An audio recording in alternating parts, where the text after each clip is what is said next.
हरे राम राम राम सिया राम राम राम। हरे राम राम राम सिया राम राम राम। हरे राम राम राम सिया राम राम राम। श्री सीता त्याग। प्रभु ने एक दिन गुप्तचरों को आज्ञा की कि तुम अयोध्या में गुप्त रीति से फिरो और लोग मेरे लिए क्या बोलते हैं उसे सुनो। माताजी सग सगर भा है। माताजी ने पूर्व रात्रि में राम जी से कहा था, वन में घूमने की मेरी इच्छा होती है। सुबह प्रभु के कान में खबर आ पहुंची। एक सेवक ने आकर कहा, महाराज लोग आपका तो गुणगान करते हैं, आपके लिए तो सही बोलते हैं, परंतु माता जी के लिए बहुत खराब बोलते हैं। रावण के घर में माता जी रही, इससे बहुत निंदा करते हैं। माता जी के लिए जो मन में आता है वही बोलते हैं। उनको अपने घर में रखा, इस कारण आपकी भी निंदा करते हैं। रामायण में लिखा है कि लंका युद्ध के बाद सीता माता ने अग्नि में प्रवेश किया था। सभी देवी देवताओं ऋषियों वहां आए थे। सबने कहा था, सीता जी महान पतिव्रता है। अग्नि ने भी कहा है, सीता जी के स्मरण से मात्र से सबका हृदय पवित्र हो जाता है। फिर भी एक अधम जीव था जिसने सीता माता की निंदा की। सही रीति से देखा जाए तो सीता राम जी की जिसने निंदा की थी उसे फांसी की सजा होनी चाहिए थी। किसी राजा रानी के लिए खराब शब्द बोले तो खबर पड़े कि क्या आफत आती है, परंतु श्री राम बहुत सरल है।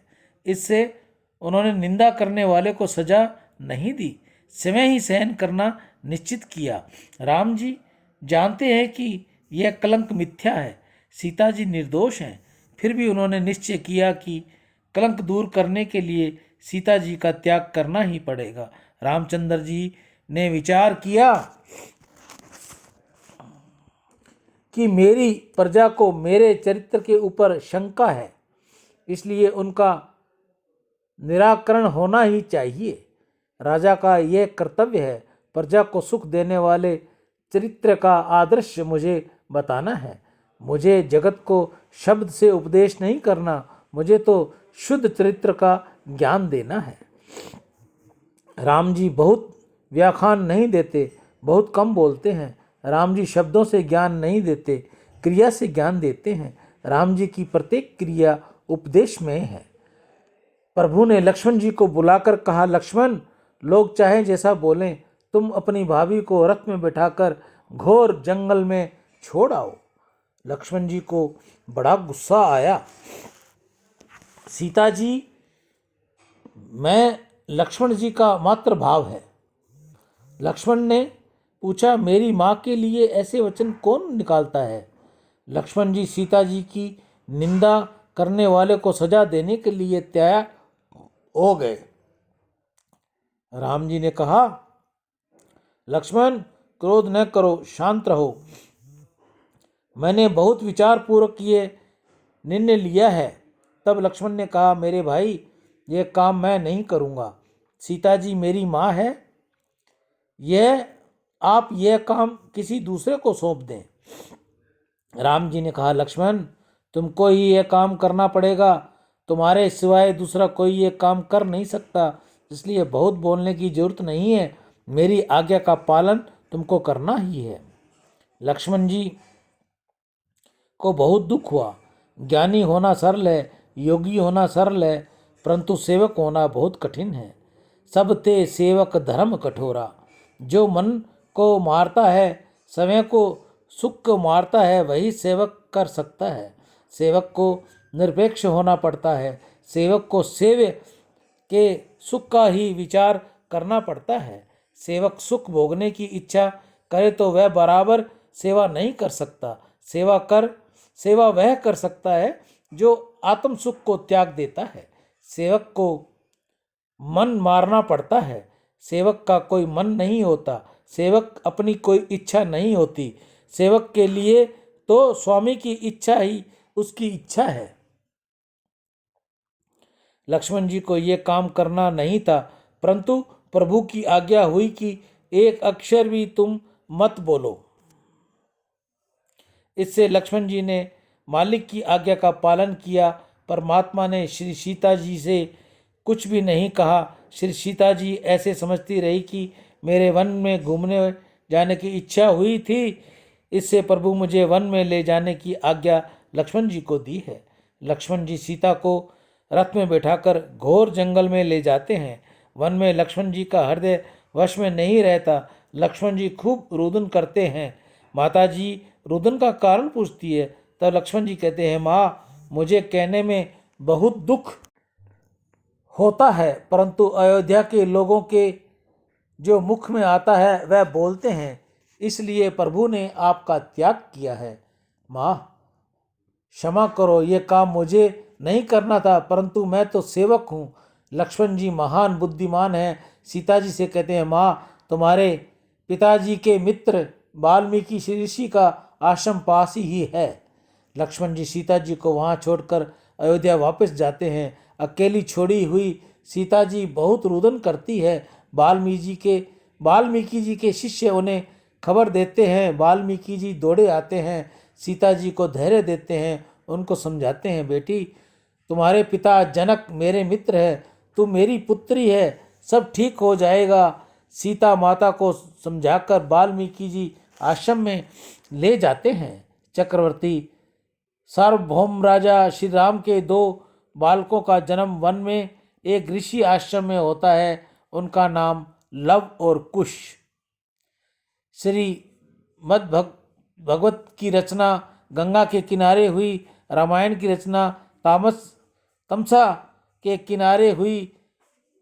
वाल्मीकि श्री ऋषि का आश्रम तमसा नदी के किनारे है। वाल्मीकि ऋषि ने रामायण की रचना करने के बाद लव और कुश को रामायण पढ़ाई। रामायण के प्रधान वक्ता हैं लव और कुश।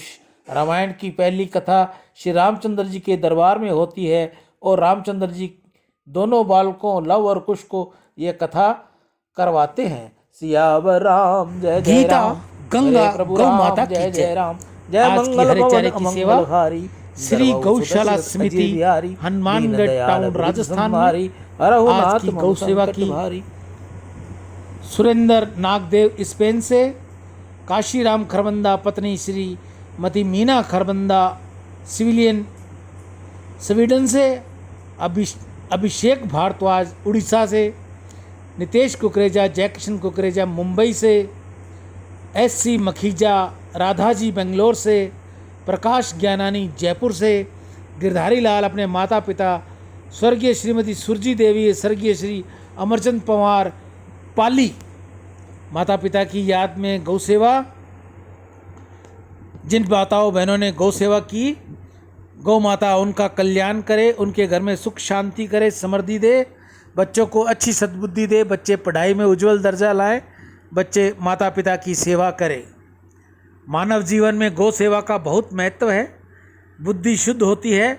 गौ सेवा से धन की वृद्धि होगी, भगवत प्राप्ति होगी, घर में खुशियाँ आती हैं, बच्चों में सद्बुद्धि आती है।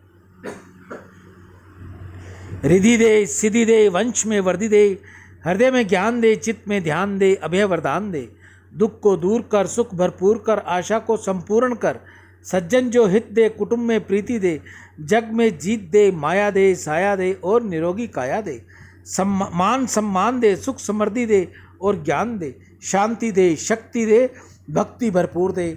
ऐसा मैं गौ माता के आगे आप सभी भाई बहनों के लिए प्रार्थना करूँगा कि हे गौ मैया, इनको अच्छी सद्बुद्धि दे, इनके घर में सुख शांति दे।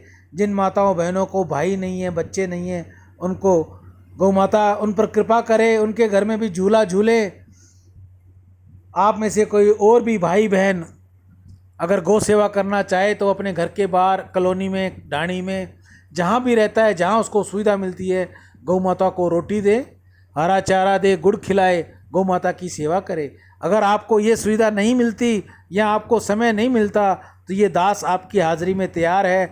आप गौ सेवा मुझे भेजिए, मैं जल्द से जल्द ये गौ सेवा नंदी मुख तक और गौ मुख तक दूंगा और आपके लिए, आपका प्रतिनिधि होकर आपके लिए प्रार्थना करूंगा कि हे गौ मैया, आप इन सभी का कल्याण करें, इनके घर में सुख शांति कर दें, लक्ष्मी इनके घर सदैव रहे, किसी बात की कोई कमियां न रहे, घर में खुशियां रहें, किसी प्रकार की कोई कलह न रहे।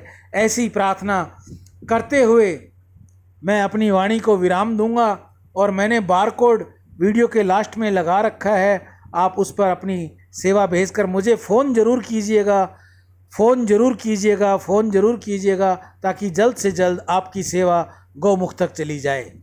राम। ईशु हरवानी, हनुमानगढ़ टाउन, राजस्थान।